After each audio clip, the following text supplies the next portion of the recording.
This is today's the Hindu newspaper analysis session.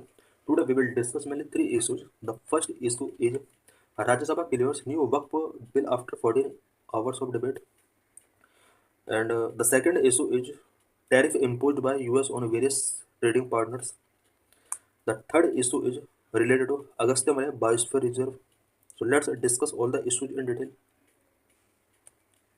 Waqf bill passed in Parliament. In this article, we will discuss various provisions of Waqf bill.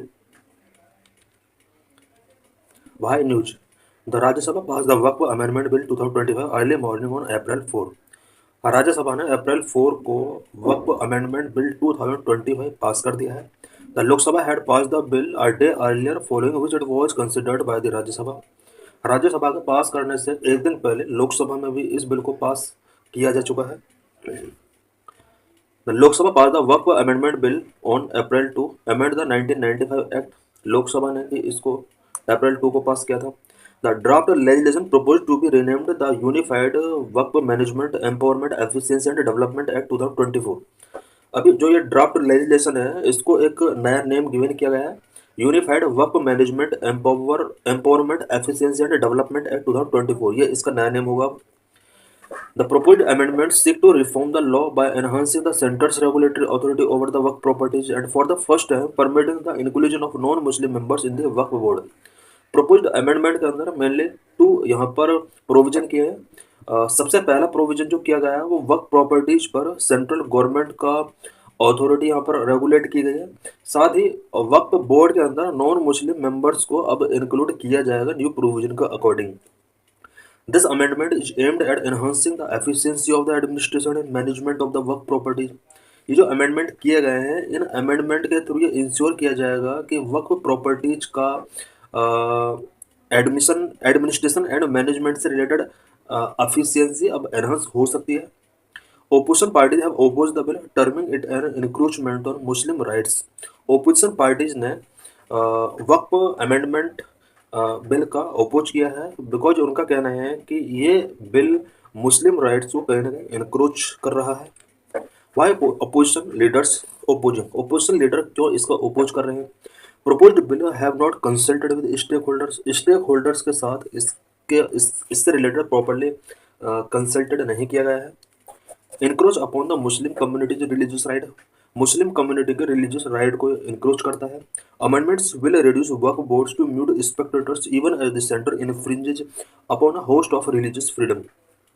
जो amendment किए गए हैं ये waqf board को mute spectators बनाता है और central government का जिस तरह से रिलीजियस फ्रीडम के ऊपर इंटरफेयर किया जा रहा है वक्फ अमेंडमेंट के थ्रू ये मुस्लिम कम्युनिटी के जो फंडामेंटल या रिलीजियस राइट है उसको इन्फ्रिंज करता है.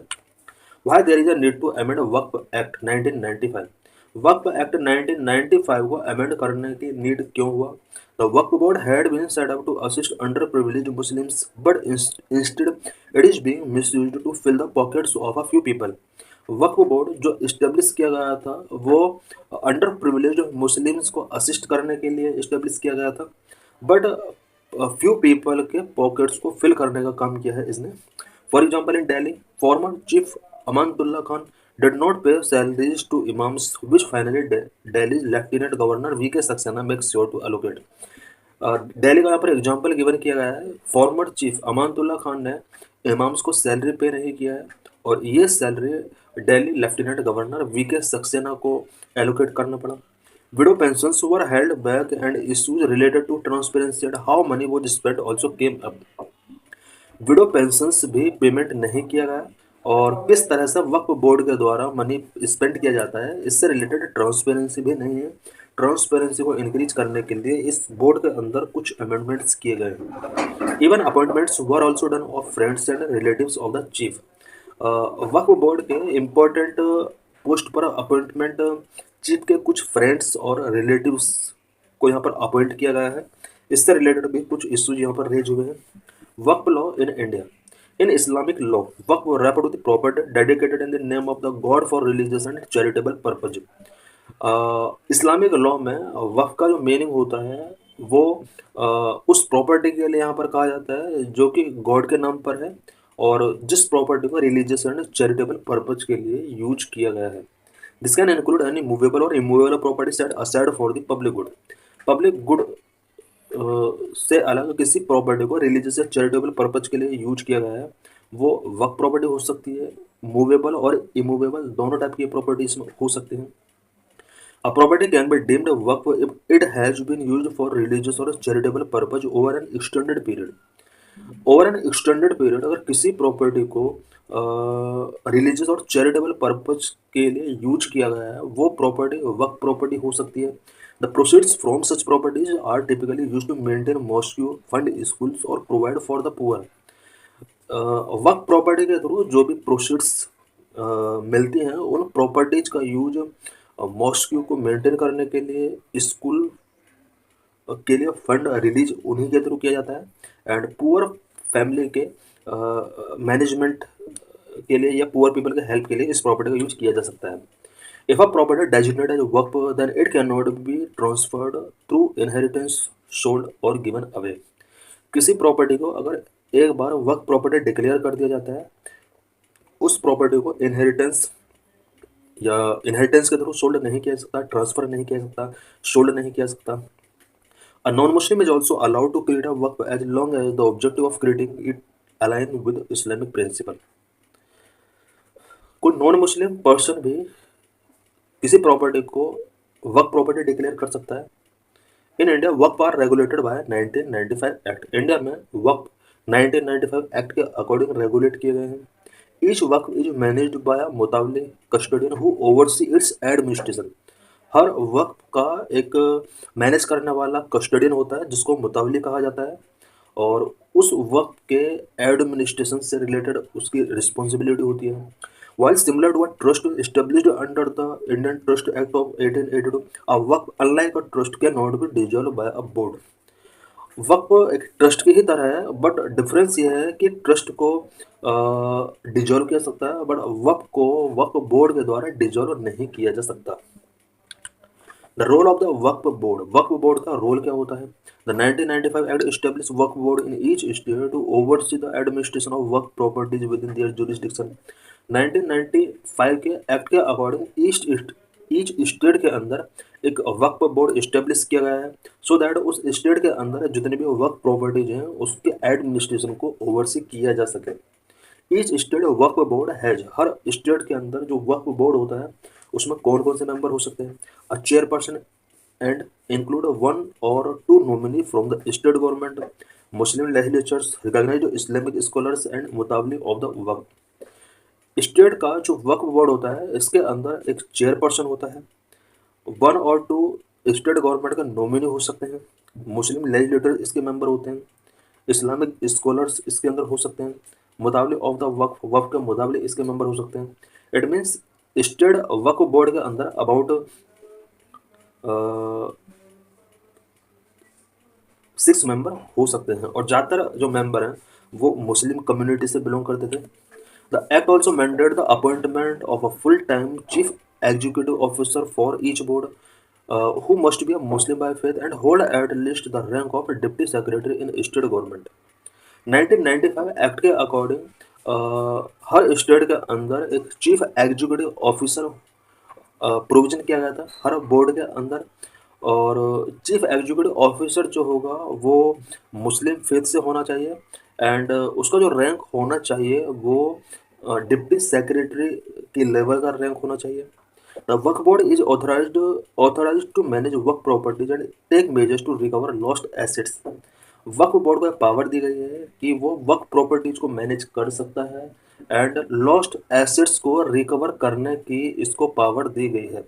जो सबसे ज़्यादा कंटेंटियस इशू अभी का जो बना हुआ है वो यही है कि वक्फ बोर्ड के पास जो पहले पावर हुआ करती थी कि लॉस्ट एसेट्स को रिकवर कर सकते हैं वो, बट अब वो इस तरह से इजीली तरीके से रिकवर नहीं कर सकते अगर ये बिल पास हो जाता है। It can also sanction the transfer of immovable work property through share, gift, mortgage, exchange और लीज। वक्फ बोर्ड जो होता है वो इमूवेबल वर्क प्रॉपर्टीज के सेल, गिफ्ट, मॉर्टेज, एक्सचेंज और लीज को सैंक्शन कर सकता है। इट मीन्स यहाँ पर अगर किसी वक्फ प्रॉपर्टी का सेल करना है या एज ए गिफ्ट किसी को गिवन करना है, मॉर्टगेज या एक्सचेंज करना है, लीज पर गिवन करना है, उसके लिए वक्फ बोर्ड की परमिशन नेसेसरी होगी। However, this would require the approval of at least two-third of the board member. इसके लिए टू-थर्ड बोर्ड मेंबर की अप्रूवल टेकिंग करना होगा। इट मीन्स यहाँ पर अबाउट 66% का अप्रूवल टेकिंग करना होगा बोर्ड के थ्रू, अगर किसी प्रॉपर्टी को यहाँ पर एक्सचेंज करना है, सेल करना है, गिफ्ट करना है। Central Waqf Council legislation also established the Central Waqf Council, a national advisory body under the Ministry of Minority Affairs. 1995 act के अंदर एक सेंट्रल वक्फ काउंसिल भी प्रोविजन की गई है, और ये जो काउंसिल है ये मिनिस्ट्री ऑफ माइनॉरिटी अफेयर्स के अंडर होती है, जो कि नेशनल एडवाइजरी बॉडी के तौर पर वर्क करती है। इट मीन्स नेशनल लेवल पर मिनिस्ट्री ऑफ माइनॉरिटी अफेयर्स के अंदर एक नेशनल एडवाइजरी बॉडी स्पेशली वक्फ से रिलेटेड एक बॉडी है, central Waqf council. The council ensure the uniform administration of Waqf property across the country and is headed by union ministry of minority affair. Central Waqf council जो होता है वो पूरे country के अंदर वक्फ प्रॉपर्टीज के यूनिफॉर्म एडमिनिस्ट्रेशन को ensure करता है। साथ ही पूरे कंट्री के अंदर जो भी वक्फ से रिलेटेड इंपॉर्टेंट इश्यूज हैं उसको डिस्कस करता है। इसको जो हेड किया जाता है वो union minister of minority affairs के द्वारा हेड किया जाता है। It means minority affairs minister जो होता है वो सेंट्रल वक्फ काउंसिल को हेड करता है। It also advises the union government on work release issues, work related issues, including policy development, implementation of work law, and resolution of inter-state disputes. Central वर्क council जो होता है ये यूनियन गवर्नमेंट को work related issues पर advice करता है। अब वर्क रिलेटेड इश्यूज जैसे पॉलिसी डेवलपमेंट से रिलेटेड, वर्क लॉ के इम्प्लीमेंटेशन से related, inter state dispute resolution से रिलेटेड यूनियन गवर्नमेंट को एडवाइस करने का काम करते हैं। की changes in the proposed bill, अभी जो ये प्रोपोज्ड बिल पास किया गया पार्लियामेंट के अंदर, की चेंजेस इसमें क्या क्या किया गया। Number one, definition of work Altered.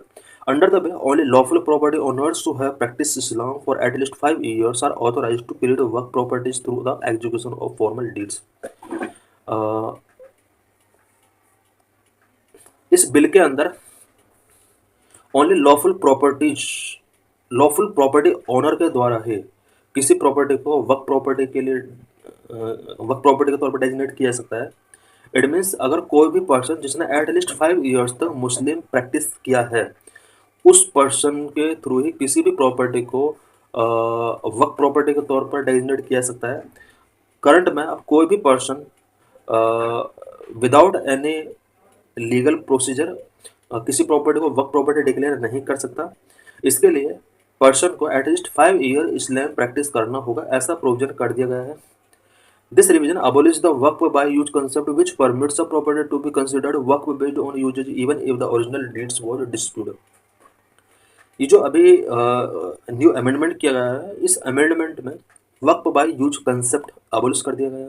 पहले कंसेप्ट ये था कि अगर वक्फ के द्वारा किसी भी प्रॉपर्टी को यूज किया गया है वो प्रॉपर्टी वक्फ प्रॉपर्टी डिक्लेयर हो जाया करते थे, लेकिन इस कंसेप्ट को अबोलिश कर दिया गया है। अगर कोई प्रॉपर्टी पहले डिस्प्यूटेड थी तो उसको भी वर्क प्रॉपर्टी डिक्लेयर कर दिया जाता था। Traditionally work properties were often dedicated orally until formal documentation become a standard practice. Traditionally क्या होता था, किसी भी वर्क प्रॉपर्टी को ओरली डेडिकेटेड कर दिया जाता था जब तक डॉक्यूमेंटेशन उसका कंप्लीट नहीं हो जाता था। To prevent any fraudulent work claim the bill stipulate any government property identified और declare as work property before और after the commencement of this act shall not be recognised as work property. Waqf के द्वारा किसी भी property के claim को prevent करने के लिए इस बिल के अंदर ये स्टिपुलेट किया गया है कि जो अब एक्ट बनने वाला है, इस एक्ट के बाद और इससे पहले कोई भी प्रॉपर्टी जिसको वक्फ प्रॉपर्टी आइडेंटिफाई किया गया है, डिक्लेयर कर दिया गया है, वो वक्फ प्रॉपर्टी रिकॉग्नाइज नहीं की जा सकती।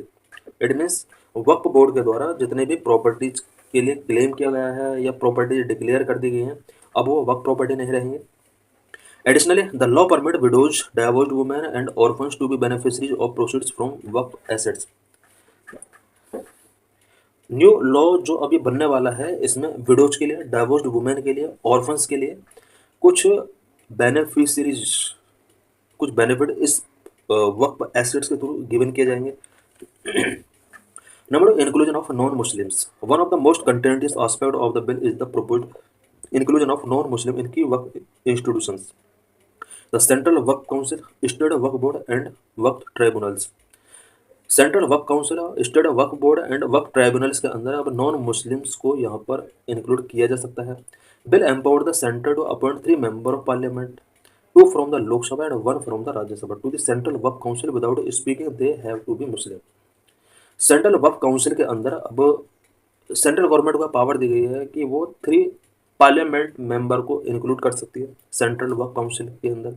इस सेंट्रल वर्क काउंसिल के अंदर 2 मेंबर जो होंगे वो लोकसभा के होंगे और 1 मेंबर राज्यसभा के होंगे। बट इसमें ये मेंशन नहीं किया गया है कि वो मुस्लिम होंगे या नहीं। Under the 1995 act the 3 MPs to be included in the council had to be from the Muslim community. इससे पहले का जो ये प्रोविजन था 1995 के अकॉर्डिंग, इस प्रोविजन के अकॉर्डिंग जो सेंट्रल वर्क काउंसिल के अंदर पार्लियामेंट के 3 मेंबर्स का जो अपॉइंटमेंट किया जाता था वो मुस्लिम कम्युनिटी से बिलोंग करते थे। Similarly, as per the new bill, state work board have to include 2 non-Muslims and 2 women as members. State work board के अंदर ये प्रोविजन किया गया है कि इस बोर्ड के अंदर 2 नॉन मुस्लिम होंगे एंड 2 वुमेन इसके मेंबर बनाए जाएंगे। यानी ये जो 4 मेंबर हैं ये नॉन मुस्लिम हो गए। Number 3, power repose in district collector. यहाँ पर कुछ पावर डिस्ट्रिक्ट कलेक्टर को ट्रांसफर की गई है। Under 1995 act, responsibility of serving work properties managed by survey commissioners but now be assigned to district collectors और ऑफिसर्स ऑफ इक्विवेलेंट रैंक।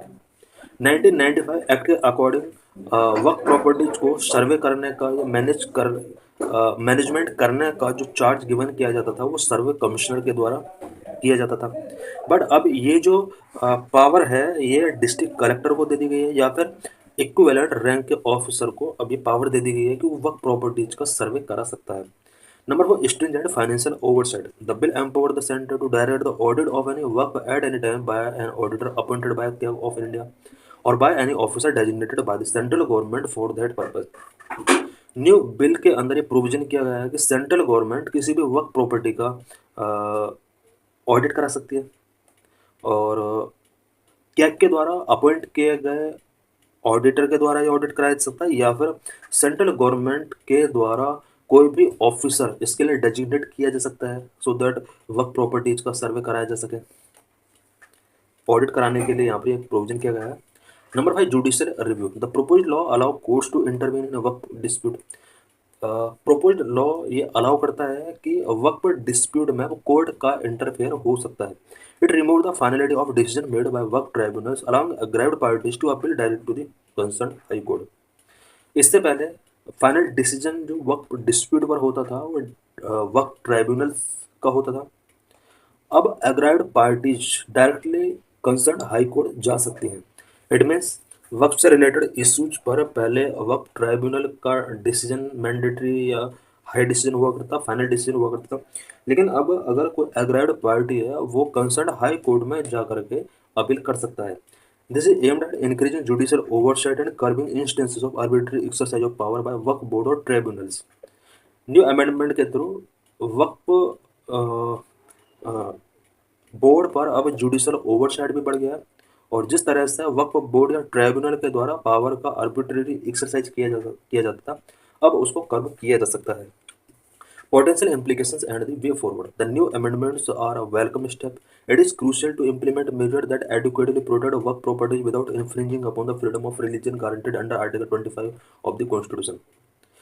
वक्त के अंदर जो अमेंडमेंट प्रपोज किए जा रहे हैं ये एक वेलकमिंग स्टेप है बट इनको इम्प्लीमेंट करने के इस प्रोसेस में हमें ये ध्यान देना होगा कि कॉन्स्टिट्यूशन का आर्टिकल 25 का जिसमें फ्रीडम ऑफ रिलीजन का राइट मिला हुआ है ये इन्फ्रिंज ना होने पाए। एनकरेज सेंट्रलाइजेशन ऑफ वर्क property management under new bill might undermine the autonomy of Muslim religious institutions. वर्क प्रॉपर्टी मैनेजमेंट पर जिस तरह से सेंट्रलाइजेशन इंक्रीज हुआ है ये मुस्लिम रिलीजियस इंस्टीट्यूशंस की ऑटोनॉमी को अंडरमाइन कर सकता है। Some critics have to say that will non-Hindus be allowed on Hindu temple boards in states such as Tamil Nadu, Kerala and Karnataka? कुछ क्रिटिक्स का कहना है कि क्या तमिलनाडु, केरला और कर्नाटक जैसे स्टेट में कुछ हिंदू टेम्पल के जो बोर्ड हैं वो उन बोर्ड के अंदर क्या नॉन हिंदू अलाउड किए जा सकते हैं, जिस तरह से मुस्लिम वक्फ बोर्ड के अंदर अब नॉन मुस्लिम कैंडिडेट को अलाउड कर दिया गया है। How will Trump's 27% tariff impact India? Trump के द्वारा जिस तरह से 27% टैरिफ इम्पोज किया गया है इंडिया के ऊपर, ये किस तरह से इंडिया को इम्पैक्ट कर सकता है? Why news. US president Donald Trump launch the full scale trade war on April 3। US president Donald Trump ने अप्रैल 3 को full scale trade war start किया है। He announced massive reciprocal tariffs ranging from 10% to 49% on US import from its trading partner around the world. Donald Trump ने reciprocal tariffs announce किया है जो कि 10% से 49% तक है। यूएस के जितने भी इंपोर्ट कंट्रीज हैं उन सभी कंट्रीज पर 10% से 49% तक रेसिप्रोकल टैरिफ अनाउंस किए गए हैं। India imposed 27% tariff on in its export to the US. India US के लिए जो भी एक्सपोर्ट करेगा उन आइटम्स पर 27% का टैरिफ यूएस लेवी करेगा। US President Donald Trump announced far-reaching new tariff on nearly all US trading partners, threatening to dismantle each much of the architecture of the global economy and trigger broader trade wars। हम देख सकते हैं graph के अंदर show किया गया है कि यूएस ट्रेड डेफिसिट कितना है और न्यू टैरिफ जो इम्पोज किए गए हैं वो क्या किए गए हैं। 2024 के अकॉर्डिंग डाटा है, चाइना के साथ यूएस का जो ट्रेड डेफिसिट है वो 2,63,338 मिलियन करोड़ का यहाँ पर ये डेफिसिट है, जिस पर 34% का न्यू टैरिफ इम्पोज किया गया है। मैक्सिको, यूरोप ने सबसे ज़्यादा यहाँ पर वियतनाम के ऊपर टैरिफ इम्पोज किया गया है। वियतनाम के बाद चाइना के ऊपर इम्पोज किया गया, ताइवान के ऊपर इम्पोज किया गया है और इंडिया पर 27% का टैरिफ डोनाल्ड ट्रंप ने इम्पोज किया है। What is called a tariff? Tariff real में क्या होता है? A tariff is a tax imposed on imported goods to regulate trade, protect domestic industries or to generate government revenue. Tariff imported goods पर impose किया गया tax है। It means किसी country के अंदर किसी दूसरी कंट्री से जो भी गुड्स इंपोर्ट किए जाते हैं, जैसे अमेरिका के अंदर बहुत सारे कंट्रीज अपने आइटम्स को एक्सपोर्ट करते हैं। अमेरिका के लिए एक्सपोर्टेड आइटम इंपोर्ट बन गया। इन इंपोर्टेड आइटम्स पर यूएस कुछ टैक्स इम्पोज करता है, this is known as tariff. Tariff impose करने के जो मेन ऑब्जेक्टिव है वो ट्रेड को रेगुलेट करना, डोमेस्टिक इंडस्ट्रीज को प्रोटेक्ट करना एंड गवर्नमेंट रेवेन्यू को जनरेट करना, ये इसके मेन ऑब्जेक्टिव होते हैं। टैरिफ्स में increase consumer prices and harm global trade relations. Tariff की वजह से कंज्यूमर प्राइस इंक्रीज हो सकते हैं और ग्लोबल ट्रेड रिलेशंस इसकी वजह से हार्म हो सकते हैं। The main types of tariff include specific, ad valorem and compound. Tariffs कई टाइप के हो सकते हैं, जिसमें स्पेसिफिक जिसमें फिक्स्ड फी होती है, एड वैलोरम जो कि परसेंटेज बेस पर होता है and compound combination of both. ये 3 टाइप के टैरिफ हो सकते हैं। Governments impose tariff to reduce trade deficit, protect local industries, generate revenue और as a tool in economic diplomacy. Government tariff impose इसलिए करती है सो दैट ट्रेड डेफिसिट को रिड्यूस किया जा सके। जैसे अभी हमने देखा अमेरिका का चाइना के साथ ट्रेड डेफिसिट बहुत ज़्यादा है, 2 लाख करोड़ से भी ज़्यादा है। इसको रिड्यूस करने के लिए 34% का टैरिफ इम्पोज किया गया है। लोकल इंडस्ट्रीज को प्रोटेक्ट करने के लिए टैरिफ इम्पोज किया जा सकता है, रेवेन्यू जनरेट करने के लिए टैरिफ इम्पोज किया जा सकता है एंड इकोनॉमिक डिप्लोमेसी के टूल के तौर पर भी टैरिफ का यूज किया जा सकता है। What is trade imbalance for US? Tariff levied on imports into India are 5 times higher than what the US levied on its import. India US के आइटम्स पर 5 टाइम्स ज़्यादा टैरिफ लेवी करता है। इट मीन्स यूएस हमारे items पर जितना tariff levy करता है, इंडिया उसका 5 टाइम्स ज़्यादा टैरिफ लेवी करता है। हमारे कंट्री के अंदर यूएस से जितने भी आइटम्स आते हैं उस पर जो टैरिफ लेवी किया जाता है वो हमारे द्वारा एक्सपोर्ट किए जाने वाले और यूएस के द्वारा उस पर इम्पोज किए जाने वाले टैरिफ का 5 टाइम्स ज़्यादा है। The average duty levied by India was 17% in 2023 compare to 3.3% levied by the US. US के आइटम्स पर हमने जो टैरिफ लेवी किया है वो 17% तक लेवी किया 2023 में। वहीं यूएस हमारे आइटम्स पर 3.3% का टैरिफ लेवी करता है। It was also the highest among comparable economies especially BRICS countries. BRICS countries के साथ अगर कंपेयर किया जाए तो सबसे ज़्यादा टैरिफ इम्पोर्ट पर हमने यूएस पर ही लगा रखा है। India was followed by Brazil पर हमने 11% टैरिफ इम्पोज किया है कर रखा। साउथ अफ्रीका चाइना 7% का टैरिफ हमने इम्पोज कर रखा।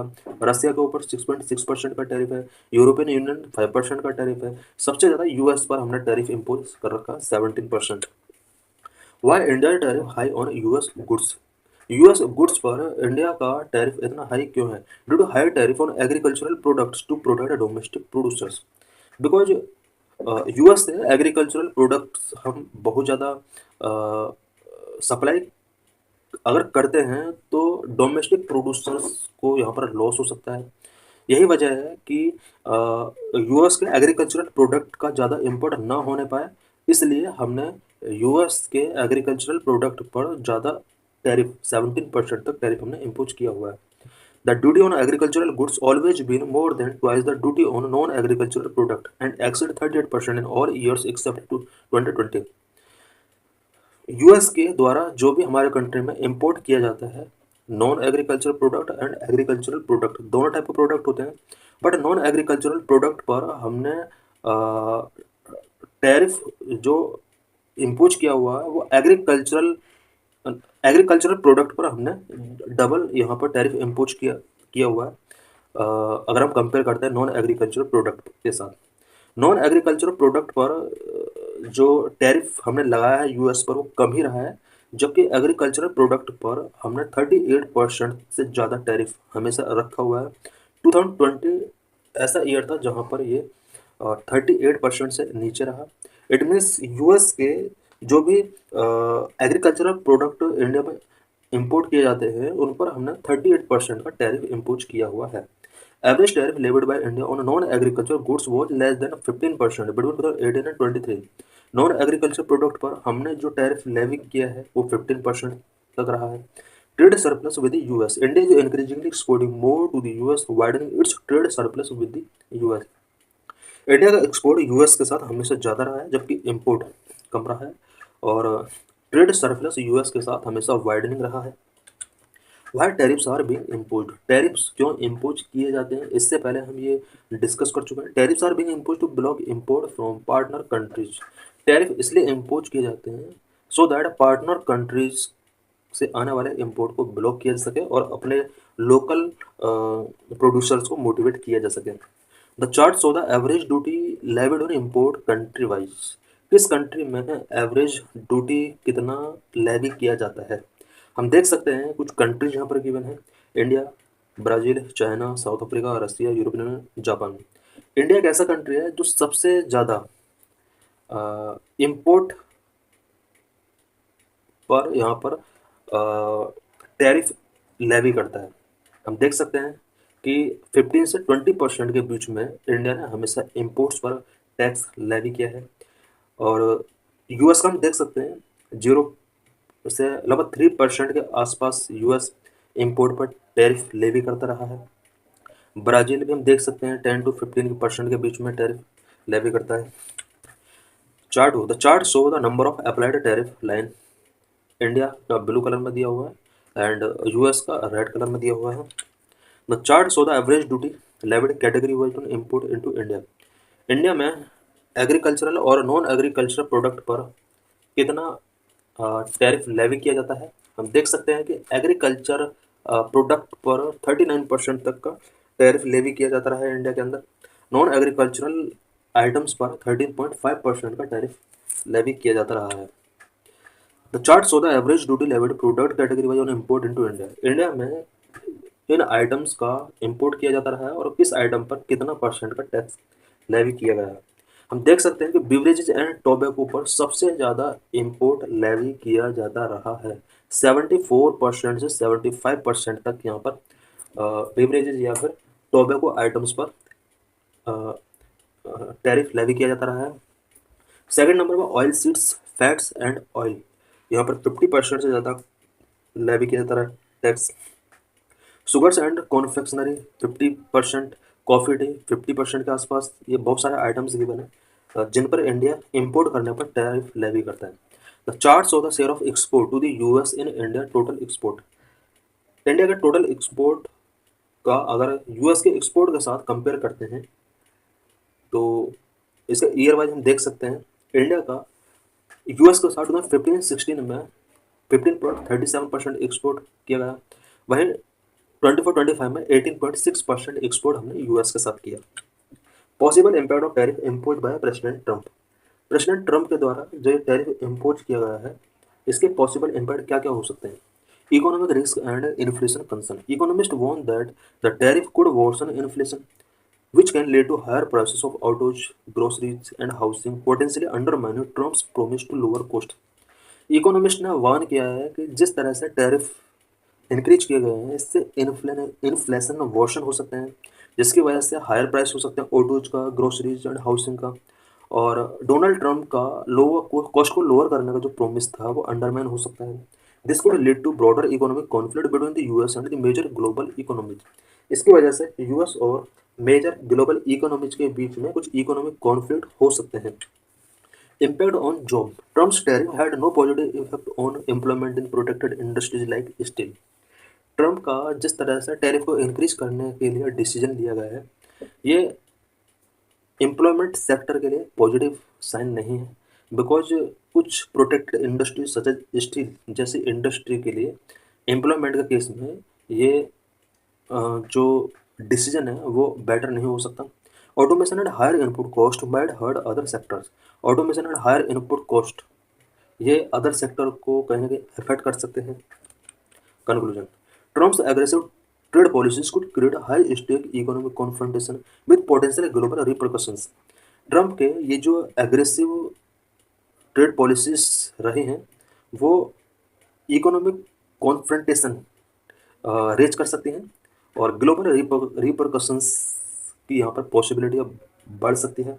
As tariff take effects inflation, economic disruptions and strained international relations are likely to dominate Trump second term.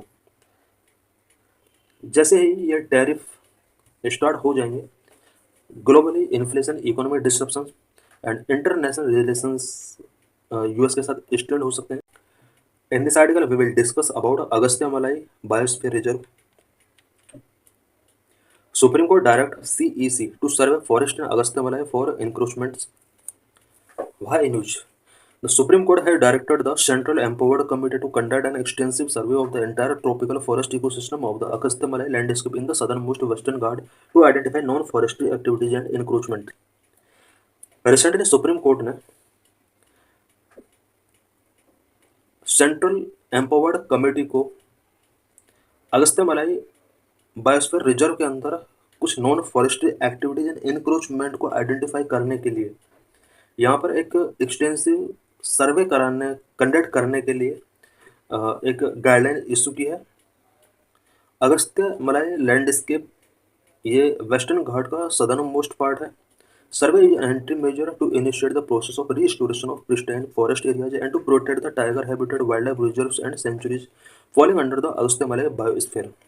Agastya Malai biosphere के अंदर tiger reserve, wildlife reserve and sanctuaries पाई जाती हैं और इन सभी रिजर्व के अंदर बहुत ज़्यादा फॉरेस्ट एरियाज हैं। इन फॉरेस्ट एरियाज में कुछ non forest activities and encroachment बढ़ गया है, उसके लिए पहले सर्वे कराना बहुत ज़रूरी है। The Agastya Malai landscape is recognised by the UNESCO as a 3500 kilometre biosphere reserve falling within both Tamil Nadu and Kerala. Agastya Malai landscape UNESCO के द्वारा रिकॉग्नाइज किया गया है। 33,500 किलोमीटर का ये बायोस्फीयर रिजर्व है जो कि तमिलनाडु एंड केरला के अंदर फॉलिंग करता है। What is the Agastya Malai biosphere reserve? Agastya Malai biosphere reserve is a protected area and biodiversity hotspots which is located at the southernmost tip of the Western Ghat mountain range in India। Agastya Malai biosphere reserve एक protected area and biodiversity hotspot है जो कि western घाट के southern most tip पर पाया जाता है। Established in 2001, it spans across the state of Tamil Nadu and Kerala and is recognized for its rich ecological diversity and unique flora and fauna। 2001 में Agastya Malai biosphere reserve को establish किया गया था। Tamil Nadu and Kerala के एरिया को ये कवर करता है और rich ecological diversity and unique flora and fauna के लिए इसको जाना जाता है। What makes the Agastya Malai biosphere reserve significant? The Agastyamala biosphere reserve is known for its endemic species and rich biodiversity.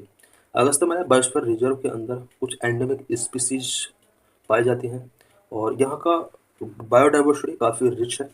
It serves as a wider habitat for a wide range of flora and fauna, including several endangered and endemic species.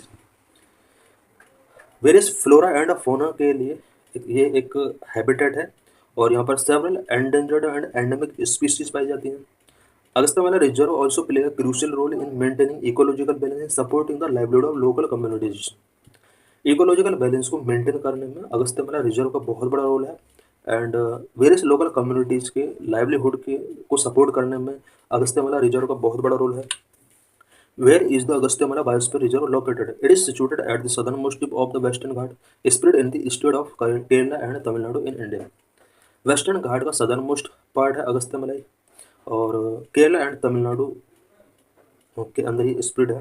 It's geographical location in the western Ghat make it a hotspot for biodiversity and ecological research. Because ये western घाट के southern most part पर है और ये जो इसका geographical location है ये इसको बायोडाइवर्सिटी एंड इकोलॉजिकल रिसर्च के लिए एक हॉटस्पॉट एरिया इसको बनाता है। How is climate change impacting the Agastyamala biosphere reserve. Climate change किस तरह से अगस्त्यमाला बायोस्फीयर रिजर्व को इम्पैक्ट कर रहा है। Climate change is affecting the Agastyamala biosphere reserve in various ways including number 1 alteration in the flowering pattern of endemic species like Chinkurinji. कुछ endemic species के flowering pattern अब यहाँ पर चेंज हो रहे हैं सच एज चिरनकुरिंजी। ये एक स्पीसीज है फ्लावरिंग स्पीसीज, इसका यहाँ पर फ्लावरिंग पैटर्न अब चेंज हो रहा है। Number 2 changes in temperature and precipitation pattern में disrupt ecological process and threaten the survival of vulnerable species. Temperature and precipitation pattern जिस तरह से चेंज हो रहा है वो अगस्त्यमालाई एरिया के इकोलॉजिकल प्रोसेस को काफ़ी ज़्यादा डिसरप्ट कर रहा है एंड वल्नरेबल स्पीसीज के सर्वाइवल को काफ़ी हद तक थ्रेटन कर रहा है। What conservation efforts are underway in the Agastyamalai biosphere reserve. अगस्त्यमालाई biosphere reserve में कौन कौन सा कंजर्वेशन एफर्ट्स अभी अंडरवे हैं। Conservation efforts focus on habitat restoration, biodiversity conservation, sustainable development initiatives. Conservation effort की अगर बात की जाए तो मेनली जो इसका फोकस होता है वो इस रीजन के हैबिटेट को किस तरह से रिस्टोर किया जाए, बायोडाइवर्सिटी को किस तरह कंजर्व किया जाए, सस्टेनेबल डेवलपमेंट इनिशिएटिव्स इसका फोकस है। Some collaborative project involving local communities, government agency and non profit organisations aim to protect and preserve the unique ecosystems and cultural heritage of the region for future generations. कुछ collaborative projects जिनमें local communities, government agencies and non profit organisations को include किया गया है और इनका जो ये प्रोजेक्ट है, कोलैबोरेटिव प्रोजेक्ट है, वो अगस्त्यमालाई रीजन के यूनिक इकोसिस्टम को प्रोटेक्ट एंड प्रिजर्व करने के लिए है और साथ ही यहाँ पर फ्यूचर जनरेशंस के लिए कुछ कल्चरल हेरिटेज को प्रोटेक्ट करना और यहाँ के इकोसिस्टम को प्रोटेक्ट एंड प्रिजर्व करना इसका मेन एम है। So thanks for watching this video.